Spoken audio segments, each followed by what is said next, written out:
Boa noite, meus irmãos.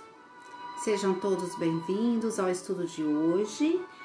Hoje é pela página do Centro Anália Franco, terça-feira, né? Todas as terças-feiras, às 19h30, nós estamos aqui com o nosso estudo do Evangelho e palestras, né?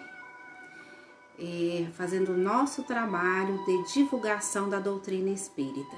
Então vamos lá. Quero pedir a todos que elevem seus pensamentos para fazer a oração, a prece inicial do nosso estudo de hoje. Vamos pedir a Jesus, vamos pedir à espiritualidade amiga que nos assiste, que esteja conosco em mais um estudo de hoje, trazendo a sabedoria, trazendo serenidade, trazendo compreensão do Evangelho de Jesus. Com a prece do Pai Nosso é que iniciaremos o nosso trabalho. Pai nosso que estais nos céus, santificado seja o vosso santo nome. Venha a nós o vosso reino. Seja feita, Pai, a vossa vontade, assim na terra como nos céus. O pão nosso de cada dia nos dai hoje, Senhor. Perdoa, Pai, as nossas ofensas, assim como nós perdoamos a quem nos tem ofendido. E não nos deixeis, Pai, cair em tentações, mas livra, Senhor, de todos os males. E assim seja. Então, meus irmãos, hoje nós vamos... Deixa eu baixar o som. Nós vamos trabalhar o capítulo 14, né? Honrai vosso pai e a vossa mãe. O item 8, parentesco corporal e parentesco espiritual.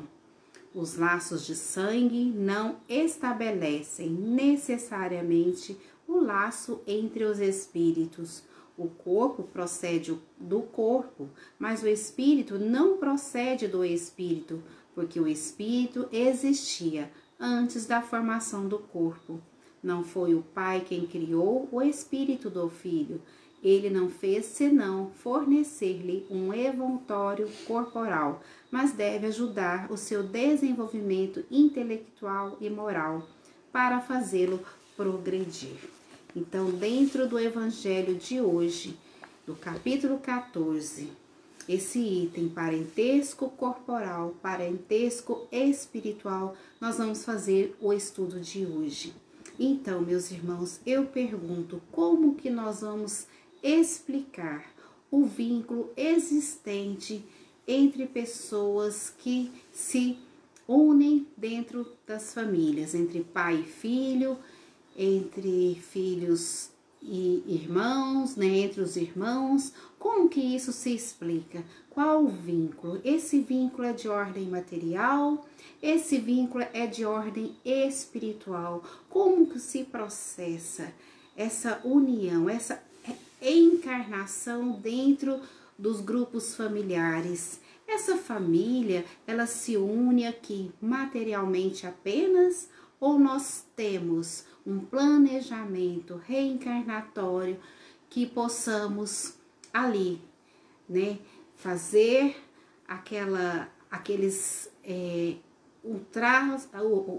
como que eu vou falar? O caminhar daqueles seres juntos na mesma família. O porquê disso? O porquê a espiritualidade nos explica sobre as afinidades, os espíritos que têm afinidades, que são ligados por pensamentos afins, e aqueles que estão ali nos mesmos grupos familiares, mas que não têm tanta afinidade assim. Então, como que se explica esse vínculo? Primeiro, vamos falar da materialidade. O pai, né, os pais fornecem para o filho a parte material, o invólucro corporal. Mas e o espírito desse filho, né? Quando ele adentra a sua encarnação, que ele nasce no seio daquela família, como que se explica isso? É porque ele está ali. A doutrina espírita vem nos esclarecer, meus irmãos, que existem laços fortes, e esses laços podem ser de amor e podem ser também de ódio, né? Ou de desavenças, coisas que ainda ficaram, né, para trás, né, em vidas passadas que não foram resolvidas. E aí tem a oportunidade de reencarnar aqueles irmãos, aquele pai com aquele filho, aquela mãe com aquele filho rebelde e vice-versa, né?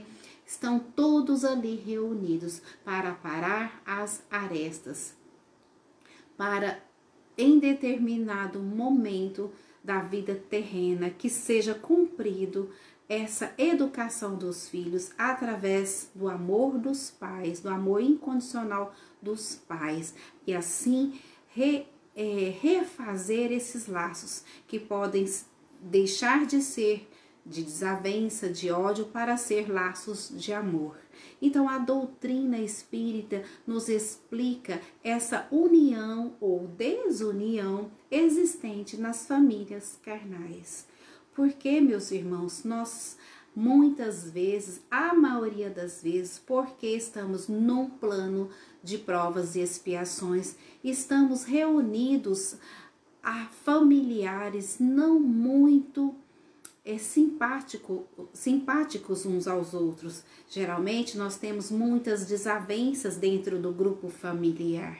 E isso é natural, porque estamos ali numa grande escola, uma escola de almas, onde devemos aprender a conviver com os defeitos dos nossos entes queridos, dos nossos familiares, porque de uma certa forma é aquele defeito, aquilo que nos contraria no nosso irmão, é que vai fazer com que nós eduquemos. É aquilo que é necessário em nós ser melhorado, né, meus irmãos? Deixa eu só ver aqui o vídeo, porque eu não ainda entrei aqui, peraí.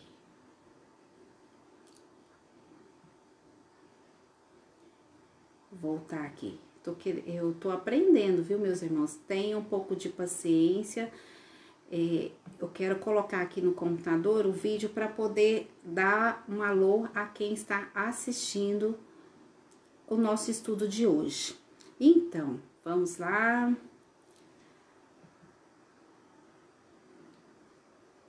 Ainda tem algumas falhas porque eu não tenho muita prática, né? Então vamos. Vou colocar o vídeo aqui. Não consegui ainda, só um minutinho. Aqui. Então, meus irmãos, esses vínculos familiares já são planejados, já são organizados pela espiritualidade. Quando um ser vai reencarnar naquela família, ele vem, né? Ele tem todo um histórico, e o seu mentor, seu benfeitor, vai e conversa com ele, né? Tenta fazer ali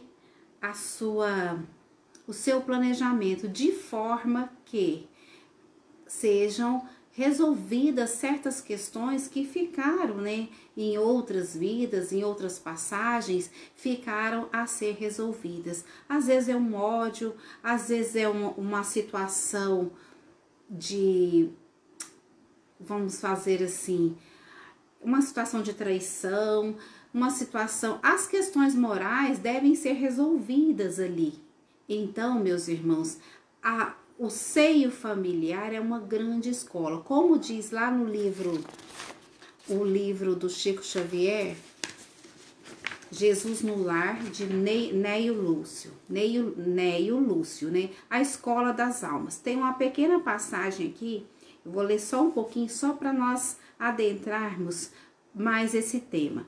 Olha só, congregados em torno do Cristo, os domésticos de Simão ouviram a voz suave e persuasiva do Mestre, comentando os sagrados textos. Quando a palavra divina terminou a formosa preleção, a sogra de Pedro indagou inquieta: Senhor, afinal de contas, que vem a ser a nossa vida no lar? Quantas vezes nós fazemos essa pergunta para nós mesmos, né? Porque é no lar que nós temos as maiores dificuldades de convivência, não é assim, meus irmãos? Então, por que isso? Olha a explicação do mestre. Ele significativamente, demonstrando expectativa de mais amplos esclarecimentos, olhou, né, para a sogra de Pedro e a ouviu atentamente. Iniciamos a tarefa entre flores para encontrarmos depois pesada colheita de espinhos. A sogra de Pedro estava falando ali que no início de um lar tudo são flores, né? Ali a pessoa, o casal se casa, se sente feliz, aí planeja a vinda dos seus filhos e de repente tudo aquilo que planeja se torna não tantas felicidades como eles queriam, né? Não tantas as alegrias. No começo é a promessa de paz e compreensão. Entretanto, logo após surgem pedras e desabores. Qual família, meus irmãos, que não passam pelos desabores, né? No dia a dia, né, meus irmãos? Eu não tô conseguindo colocar o vídeo aqui, gente. Vamos ver aqui de novo, só um minutinho. Então, as famílias é o lugar, o momento, é a escola, é o momento da gente refazer nossas relações e nosso aprendizado. Continuando aqui, Jesus explicou à senhora, né, a sogra de Pedro, o lar é a escola das almas, o templo onde a sabedoria divina nos habilita pouco a pouco ao grande entendimento da humanidade. E sorrindo perguntou: que fazes inicialmente as lentilhas antes de servi-la à refeição? A senhora respondeu: naturalmente, levá-las ao fogo para que se façam suficientemente cozidas, depois temperá-las para que fiquem agradáveis ao sabor.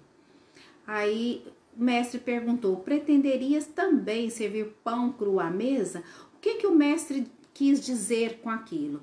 Que nós temos os nossos filhos para que possamos ali educá-los. Temos a responsabilidade de levar a eles o entendimento, a educação, o acolhimento, tanto na parte intelectual, tanto na parte moral. Os filhos são de nossa responsabilidade. Então, qual é o dever do seu pai para com seu filho? Auxiliar, tanto no desenvolvimento físico, quanto no intelectual, quanto no moral. Existe aquele pai, né, que às vezes coloca o seu filho em situação financeira, em situação material muito bem, mas falta ali o diálogo, falta ali o apoio, falta ali a corrigenda. E quando chega um certo momento, o pai olha para trás: eu não dei conta, não consegui educar o meu filho, não consegui transmitir a ele o senso moral, o senso educativo, o senso religioso, para que ele se tornasse uma pessoa de bem, né? Então, dentro do livro O Consolador, existe as explicações sobre o que é essa escola da alma que é a família. A pergunta 108, onde a base mais elevada para os métodos de educação?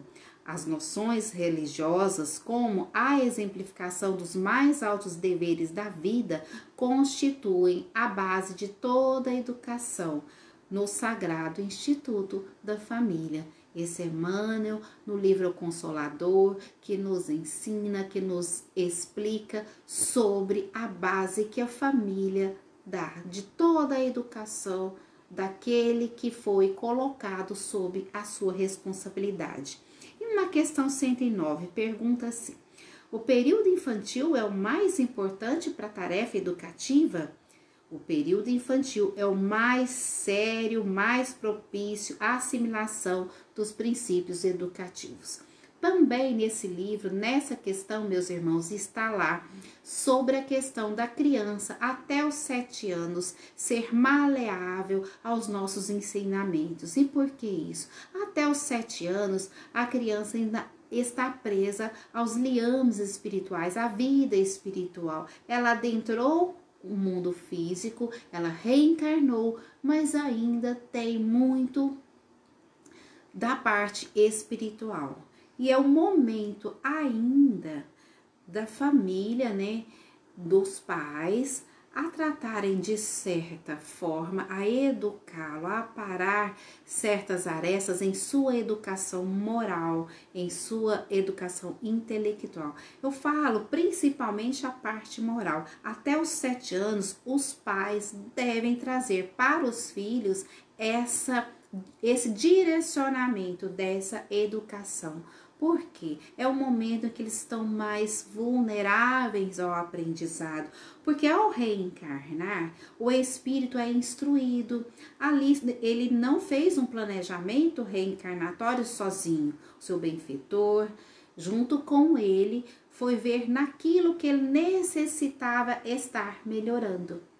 Então, ele foi muito egoísta em outra vida, ele fez alguma coisa para determinada pessoa, num sentido tal que precisa estar junto dessa pessoa como mãe, né? Essa pessoa precisa ser a sua mãe, e ele precisa aprender a respeitá-la, ele precisa aprender com ela algumas coisas. Então tudo ali é planejado, e é planejado, meus irmãos, de acordo com a possibilidade do espírito. Não adianta o espírito falar assim, eu vou reencarnar e vou abraçar toda a causa e dou conta desse planejamento assim, tudo de uma vez. Não.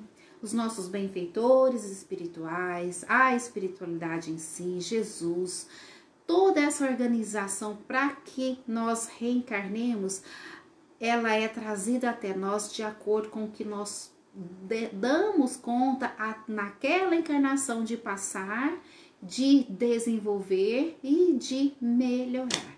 Nem mais e nem menos. Se algum dia vocês ou nós pensamos assim, nossa, a minha carga está pesada. Não, meus irmãos, é exatamente o que você consegue evoluir, conseguir, construir e passar naquela encarnação, conseguir esse aprendizado, conseguir realizar tal tarefa. Então, tudo é num planejamento. Então, a corporeidade material, ela vem antes de um planejamento espiritual. As afinidades existem, mas como estamos num planeta de provas e expiações, são raríssimas as pessoas que se encontram aqui com afinidades espirituais, que vivem uma simpatia, que vivem familiares, que vivem juntos assim de uma forma harmoniosa. É muito difícil a gente ver. Qual família que não tem suas desavenças, suas encrencas, né?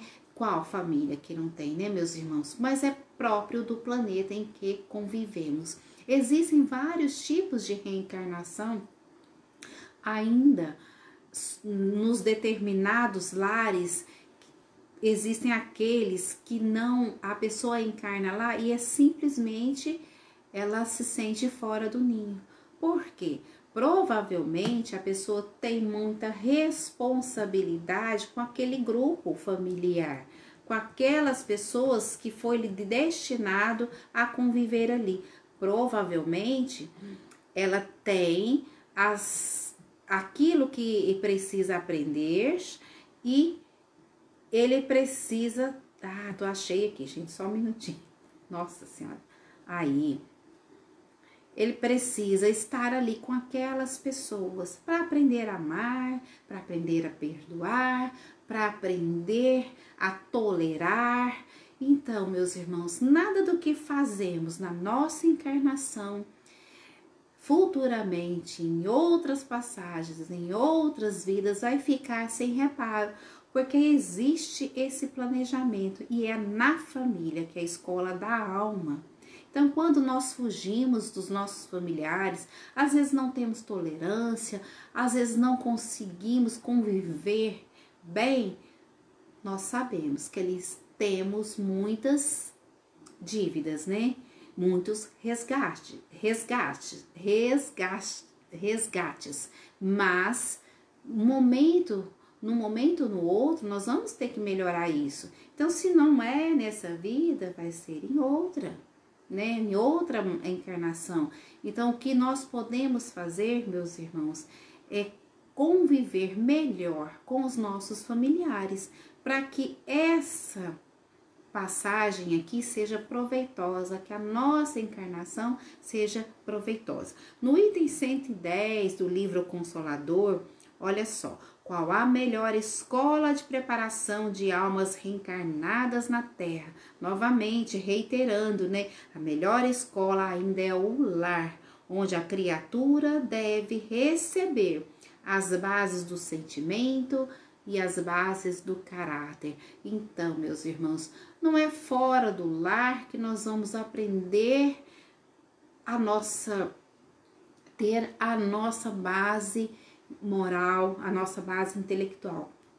É de responsabilidade daqueles pais que estão ali com os seus filhos fazer o melhor, né, para que isso aconteça. E os filhos é de responsabilidade também conviver ali, respeitando, amando e promovendo uma situação de união ali naquele núcleo familiar. Então, dentro do livro dos Espíritos, a questão lá 385 vai falar bem da infância. Por quê? A volta do espírito à vida corporal. Por que que o espírito chega até o plano físico como criança, né? Inocente. Você olha para aquela criança, você vê assim que, né, qual mãe, né, que não ama imediatamente o seu filho, né? Vê naquela criança linda, a criança terna, amorosa, inocente, e ali acalenta, e ali tem vontade de ensinar, tem vontade de ajudar, tem vontade de fazer. É um amor assim indefinível, né? Mas pode ser, meus irmãos, que numa encarnação passada eles foram inimigos, mas quando lhe é apresentada aquela criança terna, carinhosa, linda, né, inocente, ali desperta primeiro o seu amor maternal. Com o decorrer, né, do crescimento da criança, conforme os pais ali o educam, futuramente vai ter as alegrias ou os desabores, né? Como nós todos vivenciamos no dia a dia das nossas vidas, né? Aqui no plano que nós vemos muitas crianças que são abandonadas pelos pais, muitas crianças que são rejeitadas dentro do lar, tem tudo dentro do lar, na parte material, mas não tem um carinho, não tem uma atenção. Aí, meus irmãos, isso também é falha, né, desses pais e lhes será cobrado, né? Vamos ver o que no livro dos Espíritos fala sobre a infância. Questão 385, que é o que motiva a mudança que se opera no caráter do indivíduo em certa idade, especialmente ao sair da adolescência. É que o espírito se modifica. Vocês acham, meus irmãos, que a criança cresce, se torna adolescente e de repente ela perde aquele encanto, né? Eu costumo falar assim que passou os 7 anos, a criança perde toda a pureza, todo o encanto e ela se torna assim. Os nossos filhos começam a nos responder, eles começam a ficar mais, né, aquela autonomia e achar que cresceu demais e achar que pode mandar nos pais. Por que que isso acontece? Lá no livro dos Espíritos, tá falando que especialmente ao sair da adolescência, há uma modificação no comportamento. Aí eu falar assim, é o mesmo espírito, mas como modificou tanto o seu comportamento assim? É que o espírito retoma a natureza que lhe é própria e se mostra qual era.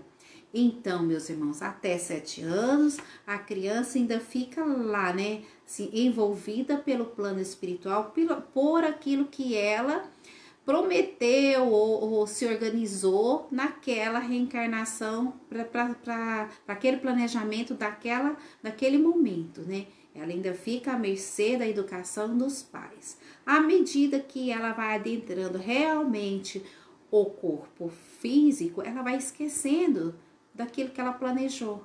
Ela vai se tomando posse da sua verdadeira personalidade. E depois que sai da adolescência, então, é que é outro espírito. Os pais até pensam assim, nossa, parece que é outra pessoa. Não é. Realmente, ele se torna aquilo que é da sua personalidade. Se é uma criatura com tendências más, ele vai mostrar isso claramente, mesmo com a educação que os pais possam ter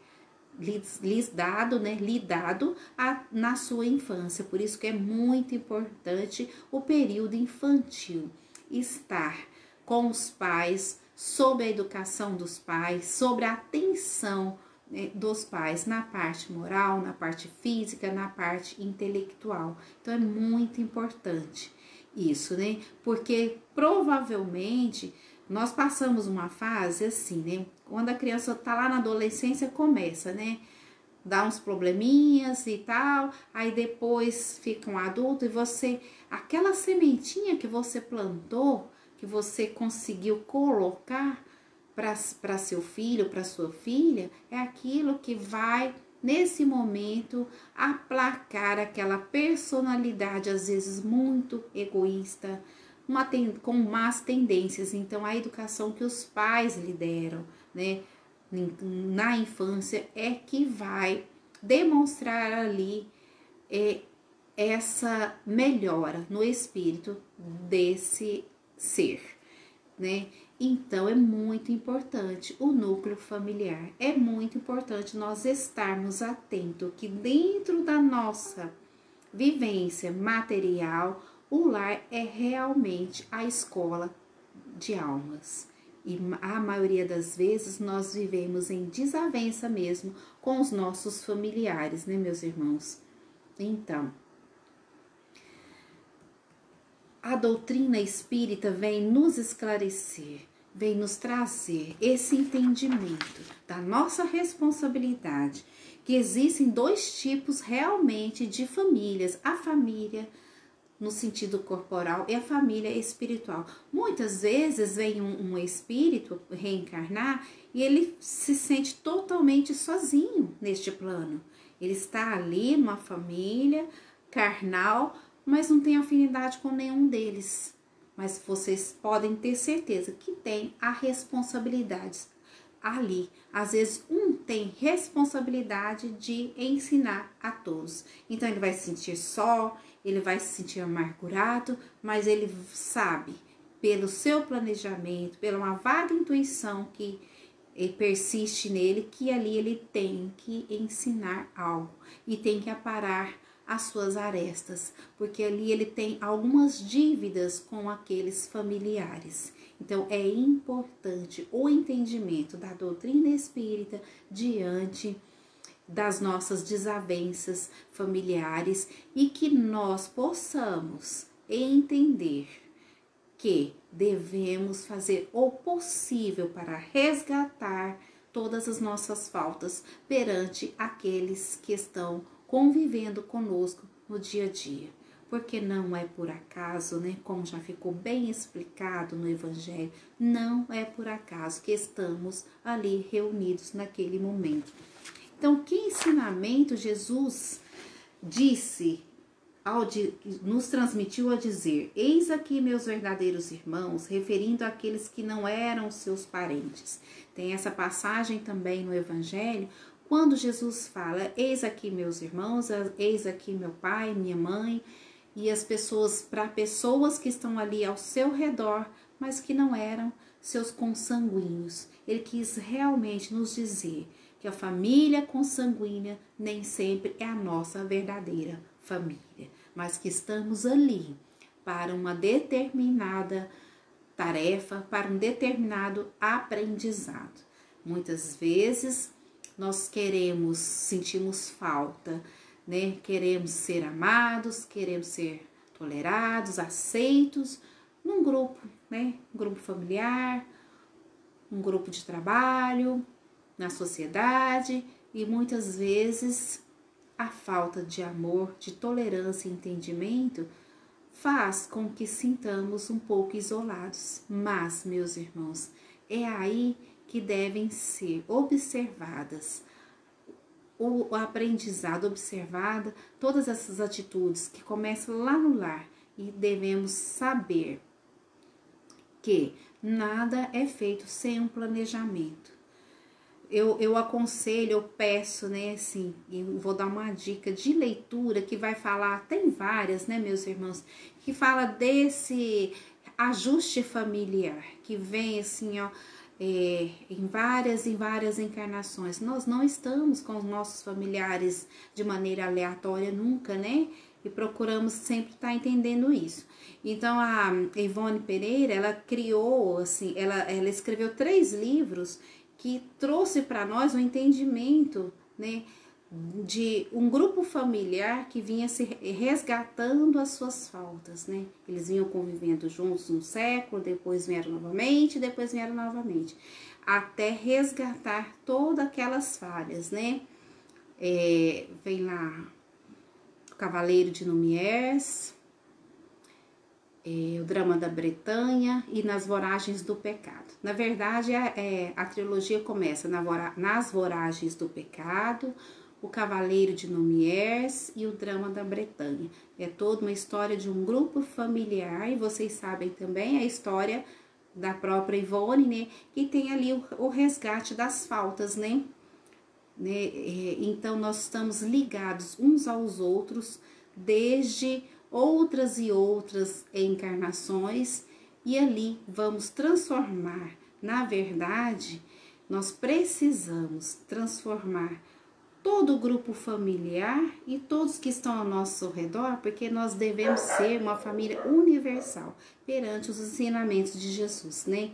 As famílias, geralmente, elas se unem e se fecham, pensando ali, só importa a minha família, só importa aquele grupo e forma aquela panela. Não, na verdade nós precisamos aprender a amar a todos, sem exceção, dentro do grupo familiar e os que estão ao nosso redor, porque a fraternidade, meus irmãos, quando nós passarmos a entender a fraternidade, nós vamos ver que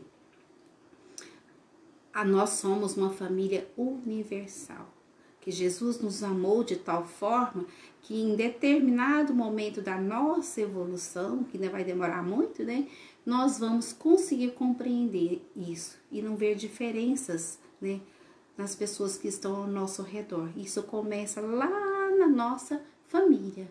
Se nós não conseguimos conviver com 4, 5 pessoas, meus irmãos, como vamos conviver com as outras lá de fora, né?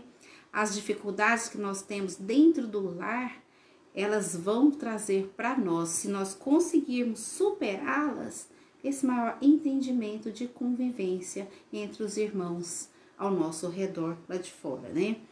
Então, vamos aqui, eu não sei,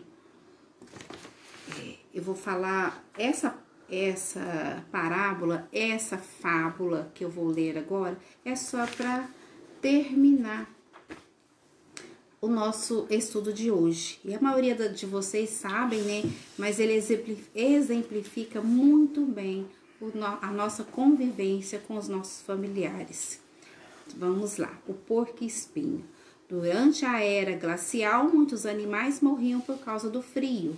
Os porcos-espinhos, percebendo a situação, resolveram se juntar em grupos, pois assim se agasalhavam e se protegiam mutuamente, né? Mas havia um problema, é que os espinhos de cada um feriam os companheiros mais próximos, justamente os que ofereciam mais calor. Por isso, decidiram se afastar uns dos outros e voltaram a morrer congelados. Então, precisavam fazer uma escolha: ou desapareciam da terra, ou aceitavam os espinhos dos seus companheiros. Com sabedoria, decidiram voltar a ficar juntos.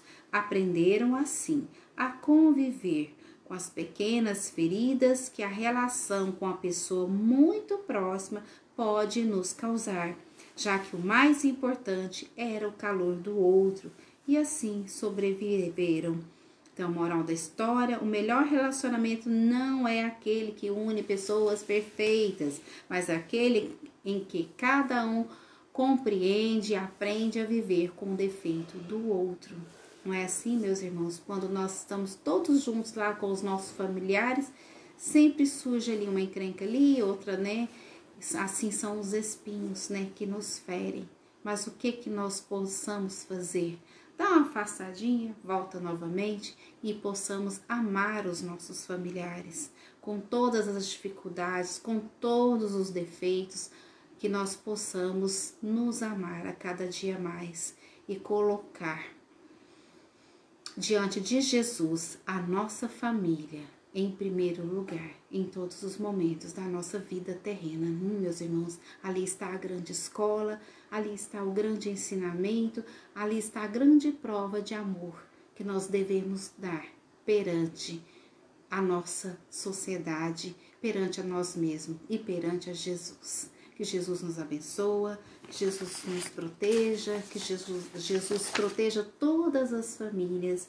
Eu quero pedir, meus irmãos, elevem seus pensamentos em prece a todo momento.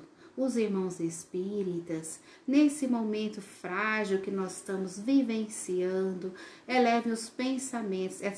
São tantos e tantos necessitados das nossas preces, que possamos fazer com amor todos os dias, prece em favor da humanidade, daquelas pessoas que passam por dificuldades, daquelas pessoas que estão aí com o problema da pandemia, né? Às vezes está chegando aqui pertinho de nós ainda não temos a compaixão de fazer uma prece. Então elevem seus pensamentos, dedique poucos minutos da vossa vida em relação ao seu próximo, com a prece, com amor, com carinho, e que Jesus esteja conosco sempre. Fazendo a prece final, agradecendo a oportunidade, elevemos os pensamentos. Vamos dedicar nossa prece de hoje a todas as famílias que estão vivenciando os momentos difíceis, não podendo se abraçar, não podendo estar junto, não podendo levar a palavra de carinho, sofrendo a perda do calor humano, a perda do carinho. Senhor Jesus, esteja com todos, abençoe a todos, que todas as provações terrenas sejam suportadas com fé, com amor. E esse aprendizado, meus irmãos, cheguem até vocês como garantia da evolução de cada um e de cada um dos seus. E que assim seja, Senhor Jesus. Que todos tenham uma boa noite.